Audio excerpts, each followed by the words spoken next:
Hey Cindy, I'm going to show you how to make granola. Big deal. I'll show you the ingredients first. I have everything sitting out. Maple syrup, oatmeal or oats, old-fashioned, not the short-acting or instant or whatever they are. Cinnamon, big enough bag of craisins for you. Some sliced almonds, vanilla, salt, dried cherries. They have these at Sam's, and they're much better priced than anywhere else. Vegetable oil, and in this big tub, some brown sugar. And the supplies you're going to need are this baking pan. Be sure you have dry measure cups for some of your measurements. You need a big spoon, a whisk, your tablespoon and teaspoons, and then parchment paper because you need to line the pan with parchment. You want your oven to be in the upper middle rack. One below is lower middle. This is in the upper middle so that it doesn't get too brown on the bottom, I think. And then your oven needs to be preheated at 325. And you can see all the stuff I've already measured out here, but okay, I'll show you how to cut the parchment paper next. So you want to have a piece of parchment paper that fully fits your pan. So I'm going to cut it bigger than it needs to be, of course. And then the best way that I found to make it really fit the pan is to use a knife in it. And it's not really going to hurt the pan. So I cut along this edge. I'm marking it, but it's actually cutting through the paper. And just around each side. Of course, I tore it there, which is not your goal, but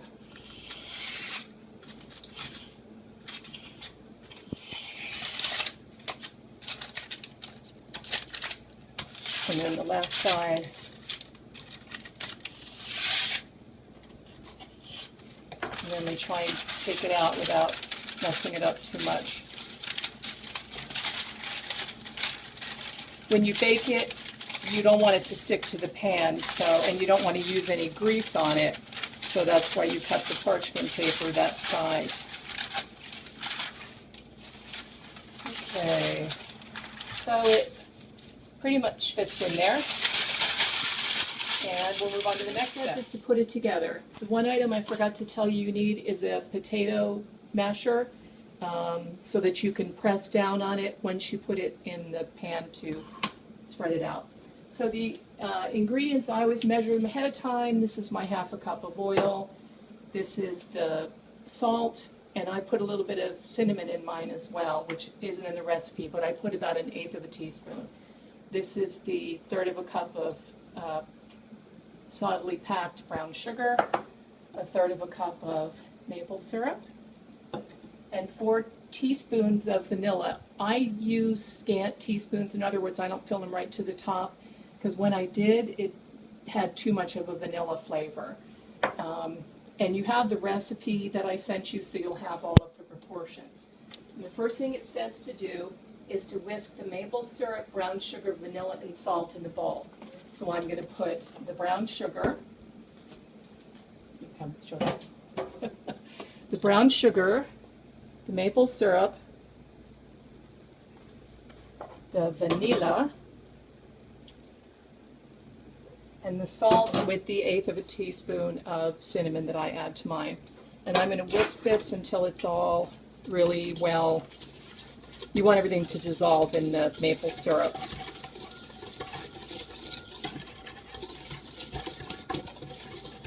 And the only liquid item that I have remaining is the oil, and you don't want to put that in until you have all of this really well mixed. I just want some of the granular nature of the brown sugar and if there are any lumps in there. Okay, so that looks pretty cohesive. Now I'm going to whisk in the ½ cup of vegetable oil.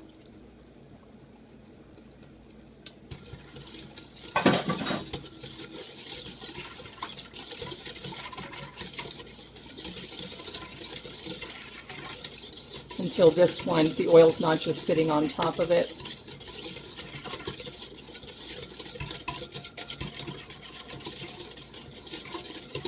And you know, the reason I measure out my stuff, Cindy, you've done this as well, is I get to the end and I say, oh my gosh, I forgot to put this in. And so I have everything sitting out in bowls so that I'm sure that I didn't forget something. You can see how this is all cohesive. There's no oil sitting on top of anything. It's really well mixed and it's thick now. So I can move to adding my oatmeal. And the first thing I'm going to do is double check my recipe because I have my maple syrup, brown sugar, vanilla, and salt, and then my oil. So everything's in there. I'm going to fold in the oatmeal, and I have these measured out as well. That's my 5 cups of oats and my 2 cups of sliced almonds. So I'm going to put the oatmeal in there as well as the almonds. Just dump it all in so you can see that's how easy this is to do. And the fruit doesn't go in until this is baked and cools for an hour. So you can get the fruit ready while this is cooking. So I'm going to mix it really well. I want to make sure that everything's coated. I don't want to have any, you know, just dry oatmeal.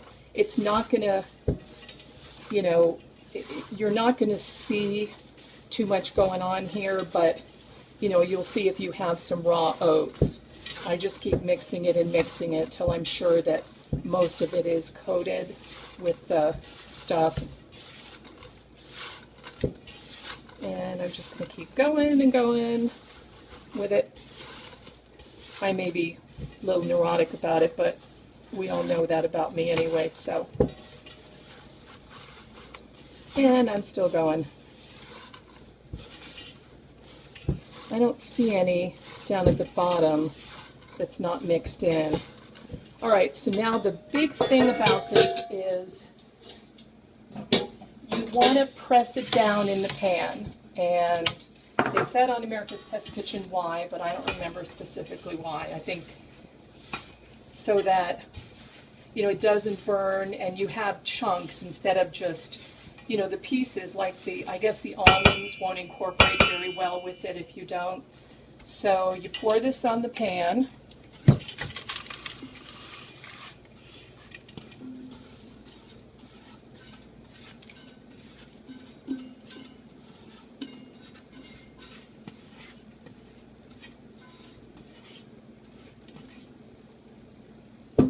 All right, so I've got all of it there, and my little OCD, get every piece of it off. And now it's all about spreading it out in the pan, trying to make it somewhat even.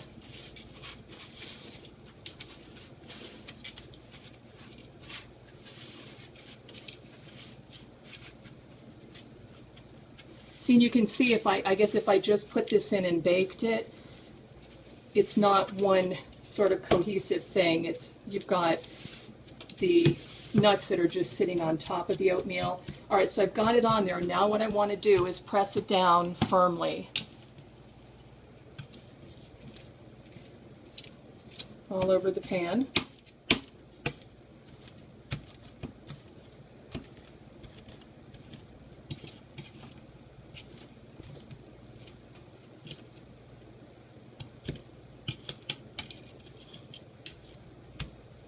So when you're done, it's going to be one solid piece. You'll actually have to break it up.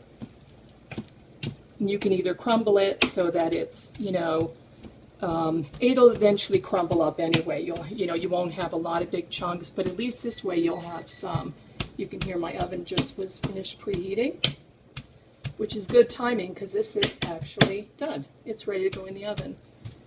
So everything's done here. That's how easy it was to put together. And now I'm going to put it in the oven and it's going to bake for about 45 minutes and I'll turn it halfway. So in we go. That way, set my timer. I'm going to set it for 22 minutes. Okay, so I'm going to go ahead and show you how to get the fruit ready so that it will be after the granola is cool. That's what it's called. So I have 2 cups of fruit here, And it can be any fruit you want. We really like the craisins and the cherries. So I have about a cup of craisins on the bottom, and then I've already chopped some of the cherries. I just wanted to show you they're a little bit big. These pieces would be just too much. So I basically just rough chopped them. You know, first time I made it, Doug sat there and cut each one in half. And they were still a little too big, and I said, yeah, there's no way I'm going to sit there and cut these puppies in half. So I just rough chop them so that they're pieces that you can sort of handle with your granola. Otherwise, they don't mix in very well. Okay, so they're just chopped about the way I want them to be, and I'm just going to put them in this. You can use a little bit less fruit, or you can use a little more. This is a little bit more than 2 cups, but I think the fruit is a pretty awesome part of it. So I've got the fruit ready now, and it's just going to sit here until the granola cooks, and then it will cool for 1 hour. You'll break it up, and then you'll put the fruit in, and then it's done. So I'll be back when it's time to turn the granola and show you that. Just went off, and this is a really big step. I'm going to show, you can watch me turn the pan around. That's all I'm doing, is turn the pan around. And I'm going to set it for 20 minutes this time, because I want to not let it cook too much. So I did 22 the first time, 20 now, and that timer just went off, and now we're done. Completely, fully, and you can see how pretty golden brown that is. Looks smells awesome delicious. to me. Amy says it smells delicious. Turn off the oven, turn that off. So now basically, it can cool for at least an hour or as long as you want it to, and then we'll break it up in the bowl and put the fruit in, and that'll be the last thing I'll show you. So we're almost there. We're done. You can see that the granola has cooled, and I gotta get it out of the pan. So the paper underneath, see how it's crunchy pieces? And I'm gonna drop it in the bowl a little bit at a time. I don't really break it up in too many pieces because it's gonna do that when you mix the fruit in. You just want to get it off. See how easily it comes up? It's not a mess, and your pan is really easy to clean afterwards with this paper on it. So I'm just getting it in here.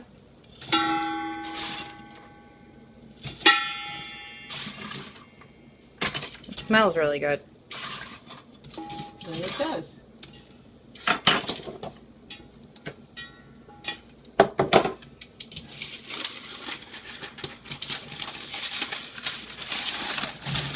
Probably an easier way to do this today. All right.